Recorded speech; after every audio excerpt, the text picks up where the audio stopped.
দ্বাদশ শ্রেণীর বাংলা ক্লাসে সকলকে স্বাগত। আজ আমি পড়াবো কবি সমর সেনের কবিতা মহুয়ার দেশ। কবি সমর সেন সম্পর্কে আমরা আগে কিছু কথা শুনে নিই।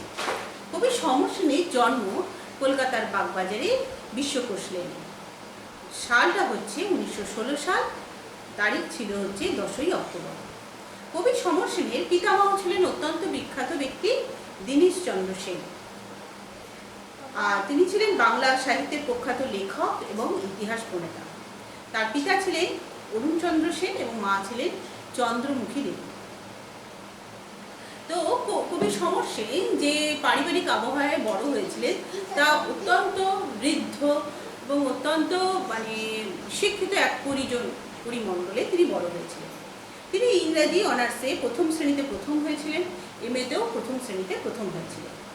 30-এর দশকে তার কবিতা লেখা শুরু হয় এবং 40-এর দশকে তিনি নিজেকে কবি হিসাবে খুব সুপ্রতিষ্ঠিত করে তোলেন এবং তিনি ছিলেন যুক্তিবাদী বিতর্কিত কবি। তার কবিতার বিষয় ও রীতির বিশিষ্টতা বিদগ্ধজনের দৃষ্টি আকর্ষণ করে। তিনি বুদ্ধদেব বসুর যে কবিতা পত্রিকা ছিলেন সেখানে তিনি সহকারী সম্পাদক রূপে দায়িত্ব পালন করেছিলেন এবং খ্যাতির শীর্ষে থাকাকালীনই তিনি হঠাৎই কবিতা লেখা ছেড়ে দিয়ে সাহিত্যের অন্য আঙ্গিকে তিনি চলে যান।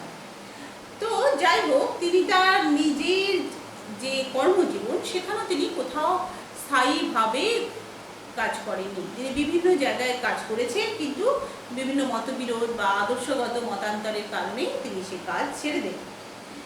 তার আত্মজীবনীমূলক একটি গ্রন্থ আছে বাবু বৃত্তান্ত, এটা 1938-এ প্রকাশিত হয়। তো এবার তার লেখা কবিতা গ্রন্থগুলোর মধ্যে গ্রহণ, নানা কথা, খোলা চিঠি, 3 পুরুষ এগুলো দেখতে পাওয়া যায়। আচ্ছা, তিনি যে কাব্য ধারা যে স্বাতন্ত্র্যতা লিখেছিলেন সেখানে আমরা দেখতে পাই যে তার কবিতার মধ্যে রয়েছে গভীরতা ও বিস্তৃত রয়েছে এবং প্রকাশগত তীর্যকতায় তার কবিতা মুখ আছে। এছাড়া তার তীব্র নগর চেতনা এবং নাগরিক দার্শনিকতা তার কবিতার মধ্যে আমরা দেখতে পাই।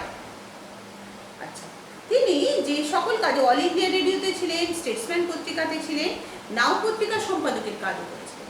শেষ পর্যন্ত তিনি 1964 সাল নাগাদ ফ্রন্টিয়ার পত্রিকার একটি আত্মপ্রকাশ করেন এবং এই ফ্রন্টিয়ার পত্রিকাতে তিনি নির্ভীকভাবে সশস্ত্র বিপ্লবকে সমর্থন করেন এবং সেই সংক্রান্ত লেখালেখি করতেন এবং সেই ধরনের লেখাও তার এই পত্রিকায় প্রকাশ পেত। কবি সমর সেন এই নাগরিক জীবন সম্পর্কে এটা কেমন যেন একটা ক্লান্ত তার রূপ আমরা দেখতে পাই। তার একটা কবিতাতে আমরা পাই, মহানগরীতে এলো বিবর্ণ দিন, তারপর আলকাতরার রাত্রি। অর্থাৎ নগর জীবনের যে নাগরিক পরিস্থিতি, যে বীজাণুর মতন অবস্থা, সেটাকে তিনি আলকাতরার মতন রাত্রির সঙ্গে তুলনা করেছেন। তার কবিতা যে আমরা মহুয়ার দেশ কবিতাটা যেটা আমরা আজকে পড়ব, এই কবিতাটি তার যে কাব্যগ্রন্থ থেকে নেওয়া হয়েছে, সেই কাব্যগ্রন্থটি 1937 সালে প্রকাশিত হয়েছিল এবং কাব্যগ্রন্থটির নাম হচ্ছে কয়েকটি কবিতা। পরবর্তীকালে সমর সেনের কবিতা বলে 1954 সালে একটি সংকলন গ্রন্থ প্রকাশিত হয়। এখানকার 17তম কবিতাতে এই হচ্ছে মহুয়ার দেশ। এই মহুয়ার দেশ সম্পর্কে এবার আমরা কিছু কথা বলি। মহুয়া কি? মহুয়া একটা বিশেষ গাছের নাম এবং সেই গাছের যে ফুলগুলি, পাতাগুলি খুব পুষ্ট, রসালো এবং মহুয়া গাছ থেকে, মহুয়ার রস থেকে সেখান থেকে মদ প্রস্তুত করা হয়, তৈরি করা হয়।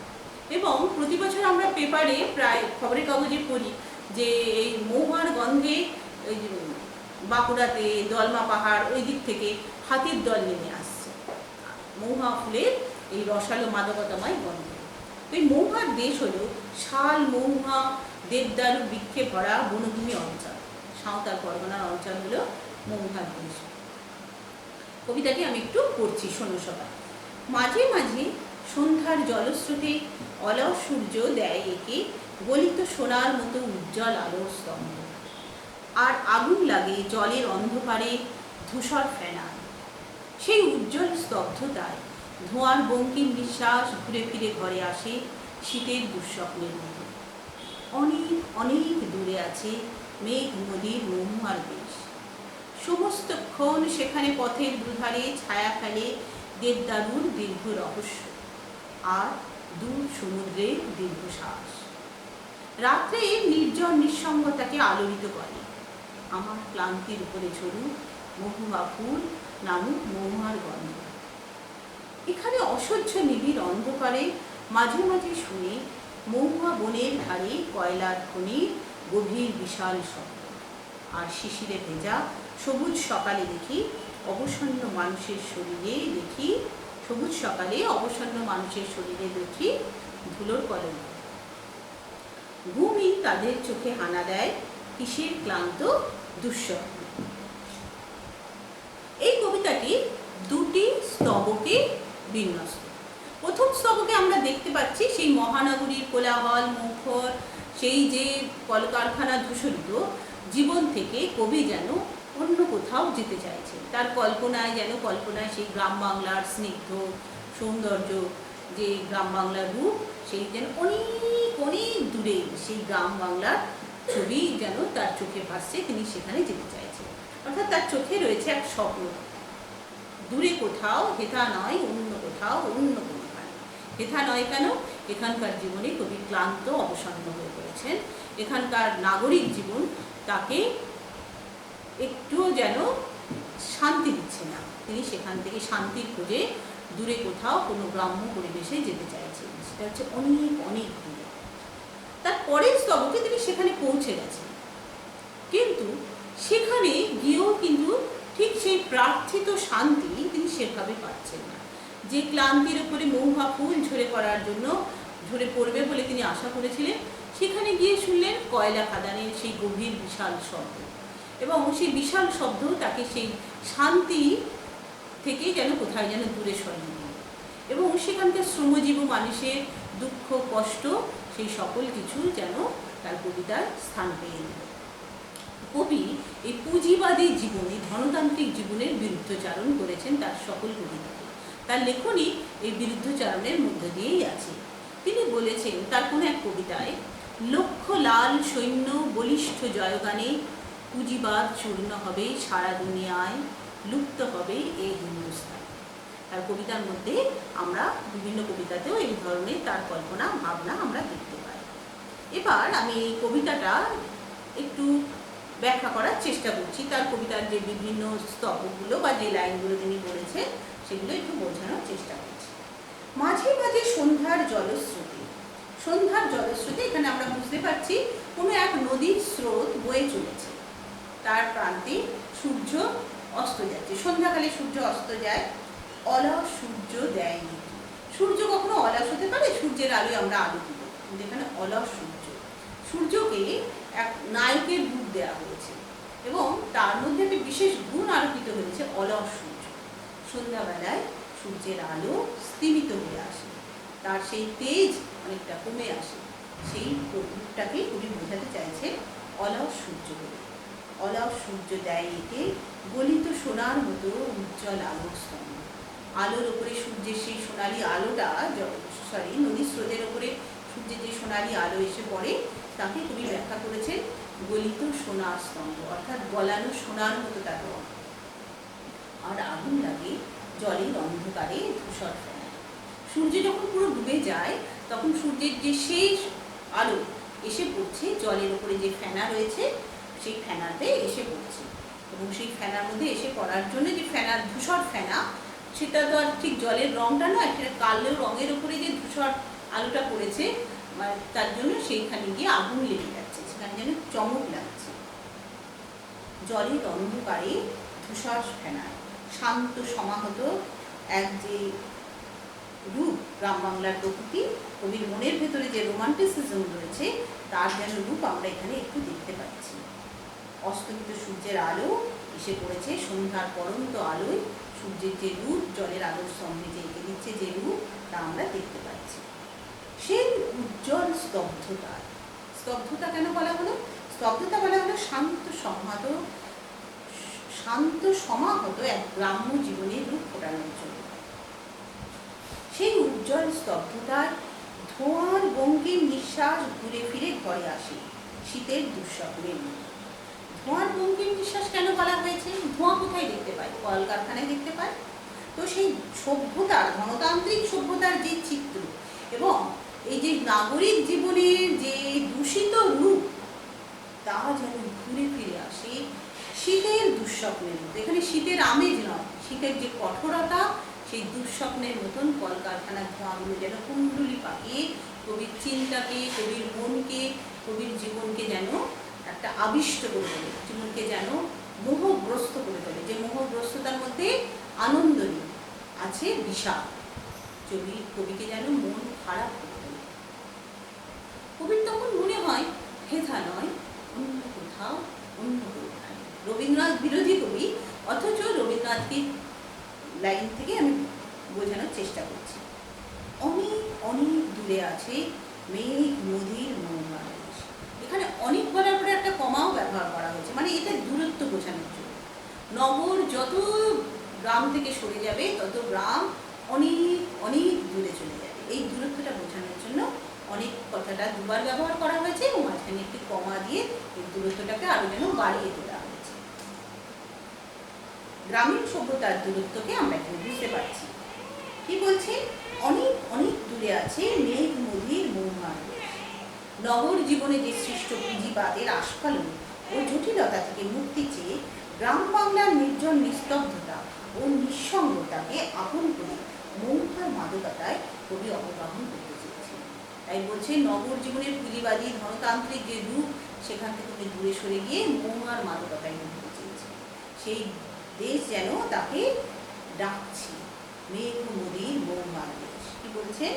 অনেক অনেক দূরে আছে মেঘ নদীর মৌমার দেশ। মেঘ নদী বলতে মেঘাচ্ছন্ন মৌমার দেশ। সমস্তক্ষণ সেখানে পথের দুধারে ছায়া ফেলে দেবদারুর দীর্ঘ রহস্য। কবির কল্পনা তাপস মন দেখতে পাচ্ছেন মৌমার পথে দুপাশে দেবদারু গাছ। দেবদারু গাছ কিন্তু সরলবর্গীয় উদ্ভিদ এবং এই গাছ পাহাড়ি অঞ্চলে বেশিরভাগ ক্ষেত্রে দেখা যায়। আমাদের এখানে যে রাঢ় বাংলা, সেই রাঢ় বাংলা অঞ্চলেও দেখা যায়। রাঢ় বাংলা আমরা সবাই জানি, এই মৌমার দেশ কিন্তু রাঢ় অঞ্চল, এটা সাঁওতাল পরগনা অঞ্চল। তো সেখানে পথে দুধারে ছায়া ফেলে দেবদারুর দীর্ঘ রহস্য। দেবদারুর ঘনময় দুপাশে রয়েছে গাছগুলো এবং সেই দুই গাছের ফাঁকে ফাঁকে যে অন্ধকার, সেই অন্ধকারকে কবি এখানে উপনীত করেছে। আর দূর সমুদ্রের দীর্ঘশ্বাস। সমুদ্র তো এখানে নয়, কাছে। দেবদারুর দীর্ঘ রহস্য এবং দূর সমুদ্রের দীর্ঘশ্বাস, দুই পথকে যেন অনেকটা রহস্যময় করে তোলে। কবির কল্পনাকে যেন আকাশে উড়িয়ে নিয়ে চলেছে। রাত্রির নির্জন নিঃসঙ্গতাকে আলোকিত করে। যে রাত্রির অন্ধকারে কবি মুক্তি পেতে চাইছিলেন, যেখান হেথা নয় অন্য কোথাও, সেইখানে নিঃসঙ্গতাকে আলোকিত করে তুলছে দূর সমুদ্রের দীর্ঘশ্বাস। আমার ক্লান্তির উপরে ছড়ু বন্ধ। ক্লান্ত কবির ক্লান্তির উপরে ছড়ু মৌহার ফুল নামুক মৌহার গন্ধ। ধনতন্ত্রের কদর্য রূপ দেখে কবি ক্লান্ত হয়ে পড়েছে। তাই তিনি চাইছেন মৌহা ফুলের সুবাস এবং মৌহা ফুল কেন যেন তার শরীরের উপর, তার মুখের উপর, তার মাথার উপর, তার চোখের উপরে যেন ছড়িয়ে পড়ে। এবারে আসছি আমরা দ্বিতীয় স্তবকে। এই দ্বিতীয় স্তবকে আমরা মৌহার দেশে পৌঁছে যাচ্ছি এবং মৌহার দেশে কবির যে কল্পনা, সেটা কতটা সার্থক হচ্ছে, কতটা তার মনের আশা মিটছে, তার রূপটা আমরা দেখার চেষ্টা করছি। এখানে অসহ্য নিবিড় অন্ধকারে মাঝে মাঝে শুনি মৌহা বনের ধারে কয়লার খনির গভীর বিশাল শব্দ। এখানে দেখো অসহ্য নিবিড় অন্ধকারে কথা কবি বলেছে। অসহ্য শব্দটা কিন্তু কবির কল্পনাকে কিছুটা ব্যাহত করছে। অসহ্য কথাটা কেন বললেন?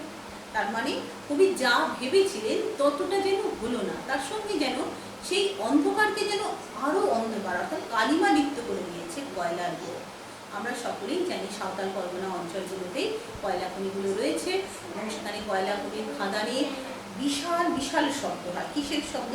কয়লা ভাঙার শব্দ, কয়লা ভাঙার জন্য যে খনি খোঁড়া হচ্ছে, সেই কয়লাগুলো ভাঙা হচ্ছে সেগুলোর শব্দ, যে কয়লার যে ভারগুলো নিচে ওঠানো হয় বা নামানো হয়, কিছু নামে, সেই সব শব্দ, মানে সেই সব যান্ত্রিক শব্দে মুখরিত কয়লা খনি অঞ্চল। তাই কবির কাছে সেটা অসহ্য কয়লার গুঁড়ো আর অন্ধকারে মিশে কালিমা লিপ্ত অসহ্য অন্ধকার, নিবিড় অন্ধকার। মাঝে মাঝে শুনি মৌমা বনের ধারে কয়লা করে গভীর বিশাল শব্দ। আর শিশিরে ভেজা সবুজ সকালে অবসন্ন মানুষের শরীরে দেখি ধুলোর কলঙ্ক। শিশিরে ভেজা সবুজ সকাল, সকালবেলায় যখন পৃথিবীর উপরে তলের বাতাস যখন ঠান্ডা হয়ে যায়, তখন বাতাসের জলীয় বাষ্প শিশির কণার আকারে ঘাসের উপরে ঝরে পড়ে। তাহলে শিশিরে ভেজা সবুজ সকাল, নিচে যে সবুজ ঘাস তার ঘাসের উপরে শিশির ঝরে পড়েছে।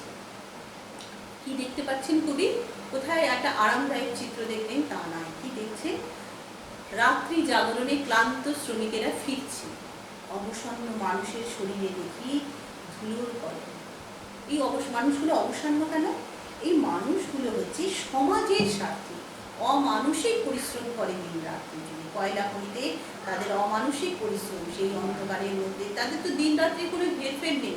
সে কয়লা খনি তো চিরান্ধকার, সেটা অন্ধকারের মধ্যে তাদের মাথার উপরে একটা লাইট এরকম ফিট করে দেওয়া থাকে, লাগাতে লাগাতে তাদের কপালের এই জায়গাগুলো পুরো গর্ত হয়ে যায়।